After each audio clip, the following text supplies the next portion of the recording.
আজকের গল্পের নাম বন্ধুত্বই আসল শক্তি।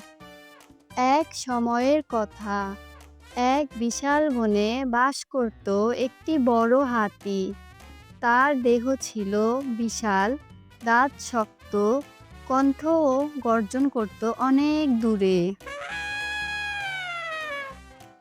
অনেক দূরে শোনা যেত। সব ছোট প্রাণী তাকে দেখলে প্রথমে ভয় পেত। ওটা তো খুব বড়, যদি রাগ করে। হাতিকে দেখে তারা বলতো, ওটা তো খুব বড়, যদি রাগ করে। এমন ভাবতো তারা। একদিন বনে হঠাৎ ঝড় এসে পড়ল। বাতাস হুড়মুড় করে বইতে লাগলো। ছোট গাছগুলো ভেঙে পড়তে লাগলো। ছোট প্রাণীরা দৌড়াতে লাগলো।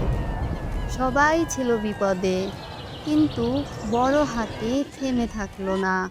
সে তার শক্তিশালী শরীর ব্যবহার করে ভেঙে যাওয়া গাছগুলো সরালো, ছোট প্রাণীদের নিরাপদ স্থানে নিয়ে গেল। যে প্রাণী দেখে তারা ভয় পেত, সে প্রাণীকে দেখে তারা এবার শান্ত হলো। ঝড় থেমে যাওয়ার পর সব প্রাণী হাতির চারপাশে জড়ো হলো। তারা আনন্দে হাতিকে ধন্যবাদ জানালো। আর তখন সবাই বুঝলো, শক্তি থাকলে ভয় নয়, বন্ধুত্বের জন্যই শক্তি সবচেয়ে বড়।